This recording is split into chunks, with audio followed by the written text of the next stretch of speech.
The console wars suck, and they have for some time, but they're just engineered marketing tools for these mega corporations. Now, as humans, we have the desire to be a part of something bigger, so I completely understand why people throw themselves into the console wars. But the time has come for them to end and a new era of competition to begin.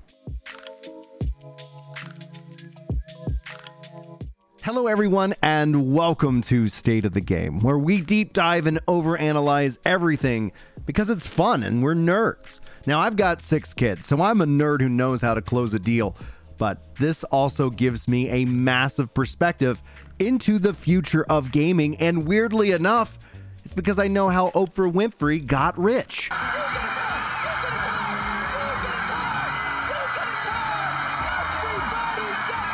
And no, it wasn't by giving away cars. Oprah Winfrey invested in the interest in the products that her kids were also interested in, and being that I have a house full of them, there are some major differences going on in gaming from when I was a kid to how my kids play games today. Now, I think it's fair to say that most of the quote-unquote console wars are waged online among a very small but vocal minority.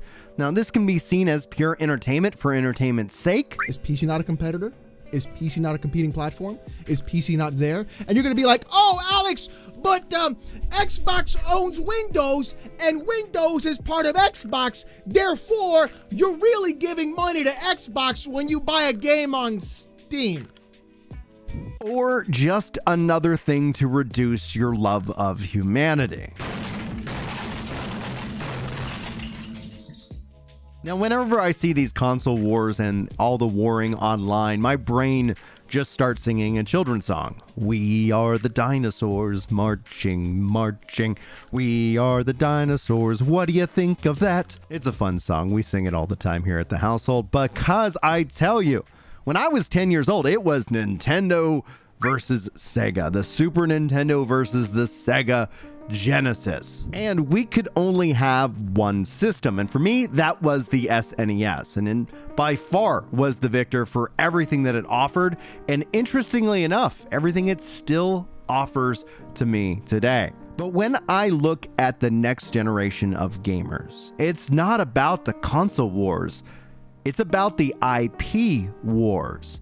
Kids are laser focused in on games that they're all playing everywhere. Minecraft, Fortnite, Roblox, and now Pal World. These are games that exist in more places than ever before. More devices can play these games, and more of the youth are playing these games wherever they are, be it on an iPad, on a Nintendo, on a console, or on a PC. But speaking of Nintendo, Nintendo does what Nintendo does, right? Well, we do have a Nintendo Switch in this house. Multiple, in fact. I know, I'm very fortunate. My wife is super supportive and gives me a video game budget, but the kids are constantly frustrated by the Nintendo's limitations. Hey, Dad, can I play Roblox on the Switch? Sorry, son. Nope, you can't do that here. What about Pal World, Dad? Can I play Pal World on the Switch? Sorry, no, not once again.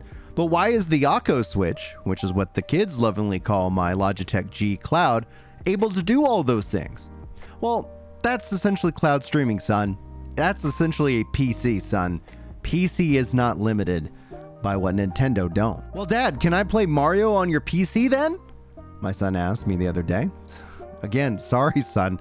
Nintendo doesn't allow you to play outside of their own hardware. Why is that, Dad? War, son. War.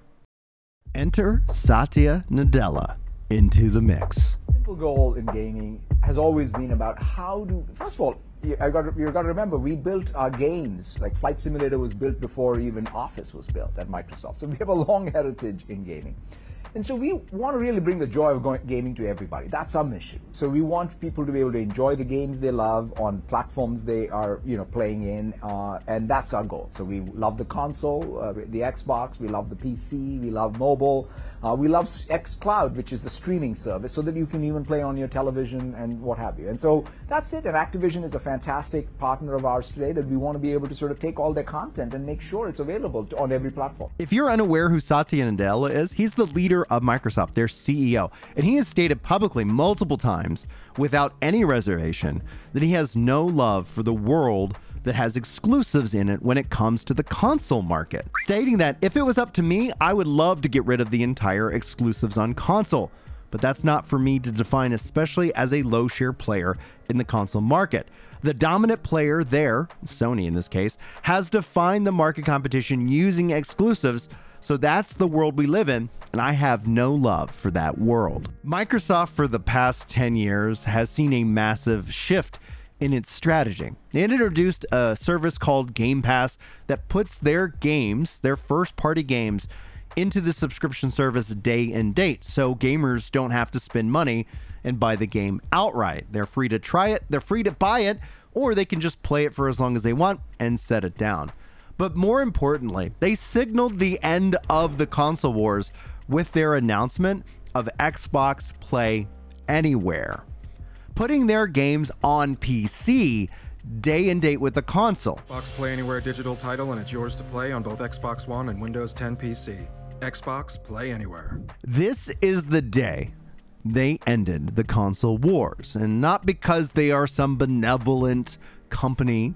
It's because they lost the console wars. When you see the community talk about the console side of things, do you think you've lost the focus or maybe put too much onto the PC side? Do you think that the console is still getting the console love that it deserves, whether it be the homepage update, achievements, of course, looking forward and using the power of this next gen? Do you think you guys have lost that focus, or is it still there, and can we see more love on that side? Well, we'll definitely continue to focus on making our console experience as great as it can be. I like the homepage refresh and some stuff. I will say, this might be disruptive as well. We have a different vision. Paris talked about this. It's play the games you want with the people you want anywhere you want. We want Xbox to be something that people who buy our console can feel like they're a member of. Obviously, who are playing on PC, who are playing on cloud, that they feel like they're full members of our ecosystem. Game Pass players can play on many different devices, and we remain fully committed to that. We're not in the business of out-consoling Sony or out-consoling Nintendo.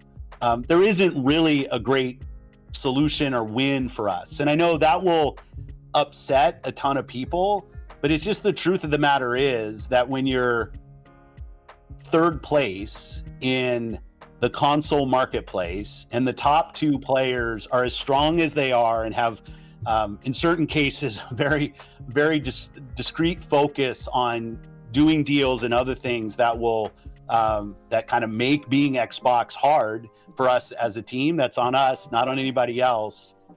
Our vision is that everybody who's on console has to feel like they have a great experience and they're a first-class citizen. They've invested a ton in our platform.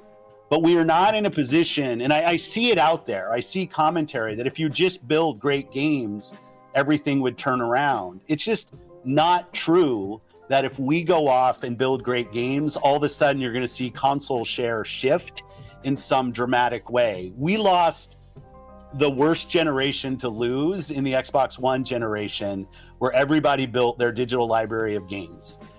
So when you go and you're building on Xbox, we want our Xbox community to feel awesome. But this idea that if we just focused more on great games on our console, that somehow we're going to win the console race, I think doesn't really lay into the reality of most people. Like 90% of the people every year who walk into a retailer to buy a console are already a member of one of the three ecosystems, and their digital library is there. This is the first generation where the big games that they're playing were games that were available last gen. When you think about Fortnite and Roblox and Minecraft, like the continuity from generation to generation is so strong. I see a lot of pundits out there that kind of want to go back to the time where we all had cartridges and discs, and every new generation was a clean slate, and you could switch the whole console share. That's just not the world that we are in today. There is no world where Starfield's an 11 out of 10 and people start selling their PS5s. That's not going to happen. So what we have to do, and we have this unique vision because we see what creators want to do. Creators want to build games that can meet players on any screen. People play with their friends regardless of what other screen they're on. And the console is the core of the Xbox brand. There's no doubt. So like we will stay focused on making sure that console experience is awesome. But I know some people want to hold us up of just being a better green version of what the blue guys do. And I'm just going to say, like, there's not a win for Xbox in staying in the wake of somebody else. We have to go off and do our own thing with Game Pass, with the stuff we do with xCloud, and the way we build our games. No one has ever admitted that they lost the console wars until this moment. A lot of gamers took this moment and ran with it as Phil's being out of touch with what gamers really want. But Phil isn't out of touch. He's telling people the basic reality of the console market. Yes, gamers will want to play your 10 out of 10 game, and yes, you might even sell a console or two for doing so. But when you're Xbox, you don't need a console to play 10 out of 10 games because, like Satya said, that he wants to bring games to all platforms, and that will bring more competition, not less. Right. The US, UK, and now EU regulators think that, and their initial probe suggests that this deal would help Microsoft monopolize the gaming market. What's your view on that? First of all, like all large deals, I think the regulators should scrutinize them. Our entire goal is to bring more competition and more options, right? For both gamers to be able to play everywhere and for publishers to have more competition, because the real issue is, how do you really reach all platforms? So, for example, if we really do what we get to do what we're sort of asking to be done, is that we can stream these games to all platforms, right? So that you can really have more avenues for publishers other than just the app stores of the two mobile platforms. So we think if you really believe in more competition, I think then we should have some more competition. And I think our entire goal at Microsoft is to be able to sort of drive that. Gaming is 8% of Microsoft's overall revenues. What's your ultimate ambition in this business? So the way I think about Microsoft is we're not a conglomerate. I want to be very, very clear. It's not about sort of gaming here and productivity here. The fundamental But it all adds up, right? But the fundamental thesis for us is, what's the core technology that we build that allows us to be in these different businesses while doing things that are valuable for customers? When everyone plays, we all win. We've seen Microsoft take this into many areas, from the console, PC, cloud, to opening up gaming to more gamers by enabling new options for them. He's not different when he plays. It's a little challenging, but that's the whole point of gaming. I can hit the buttons just as fast as they can. And I think I can crush my friends. No matter how your body is or how fast you are, you can play. It's a really good thing to have in this world.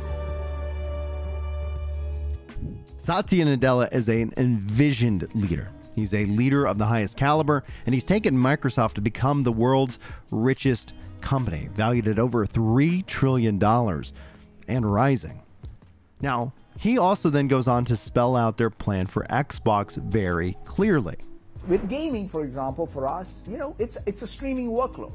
It allows to really help us build the right cloud infrastructure, think about AI, these AI-generated models differently, and how they can be used in both creation and testing of games. So I come at this as saying, look, these are the categories we are in, are the categories we chose to be in, and they all come together. So I love the accounting of each of these, and our shareholders should hold us accountable so that we're not in businesses that we're not making real progress on. But there is also a fundamental thesis. What can Microsoft uniquely do for gamers and game publishers? And I believe there's a plenty we can do. He says, what can Microsoft uniquely do for gamers and for game publishers? And this brings me to the root of this thesis for this video. When everybody plays, we all win.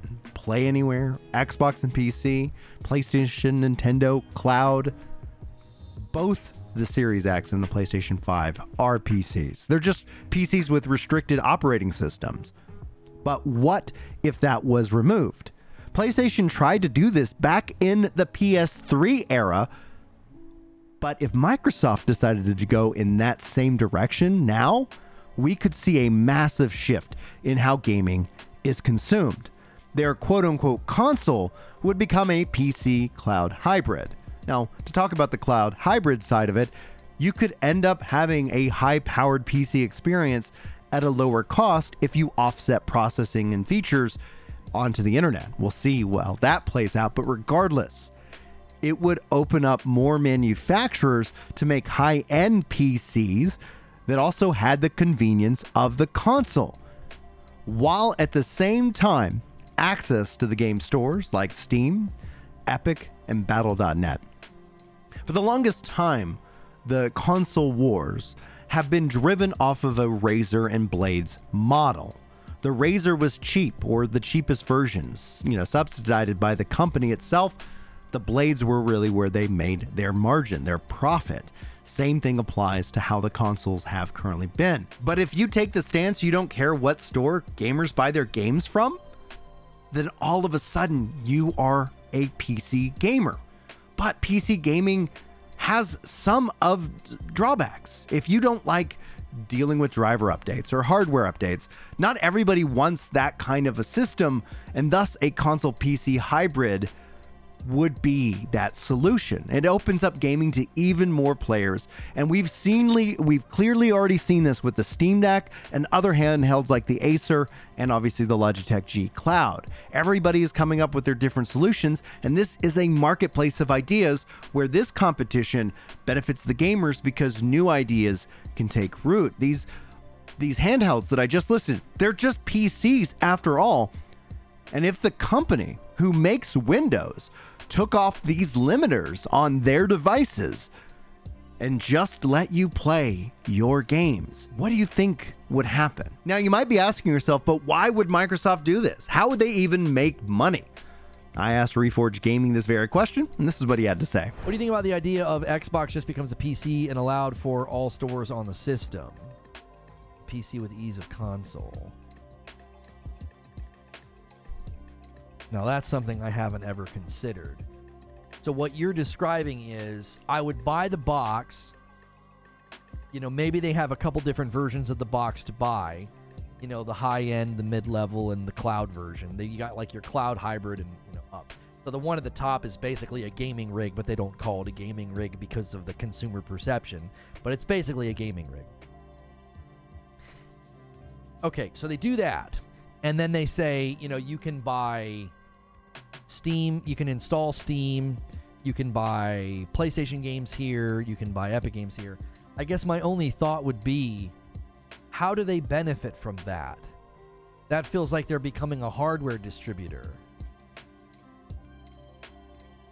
Now, if they want a cut of every Steam game sold, every PlayStation game sold, maybe then there's revenue stream there. Like, we know that Apple, with their 30% cut, they make more than every other gaming company combined.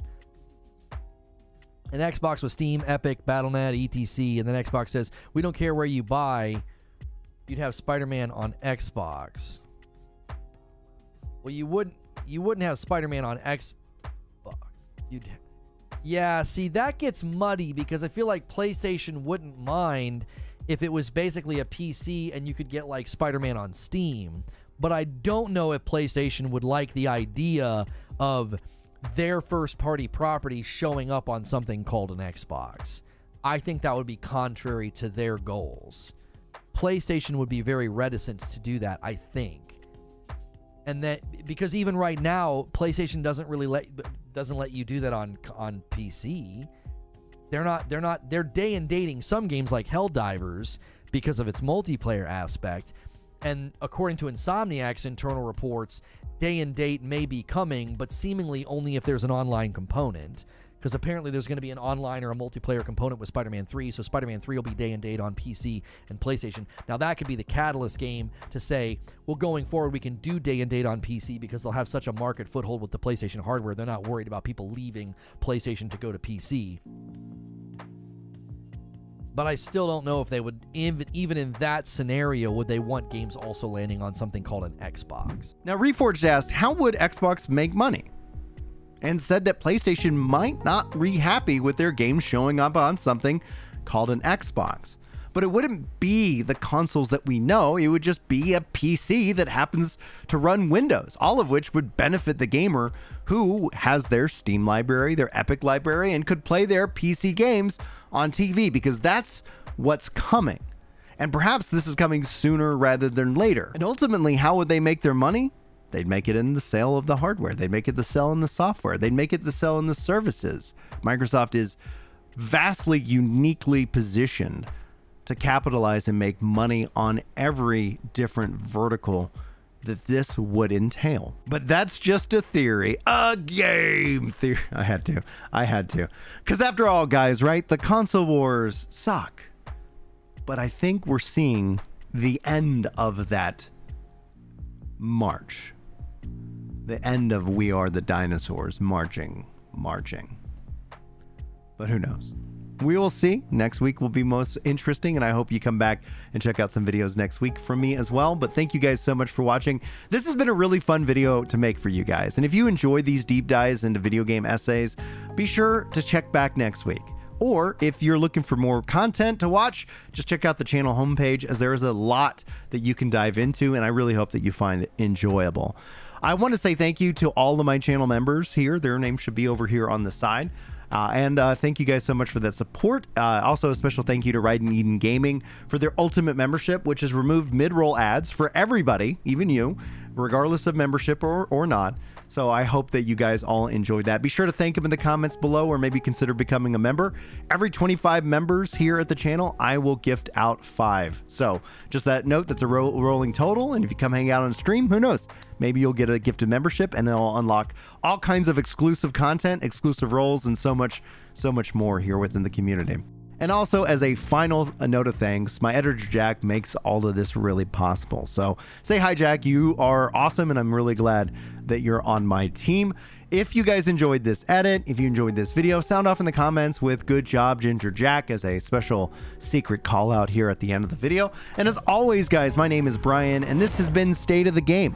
And hopefully, guys, I will see you back for next week's video. But until then, take care.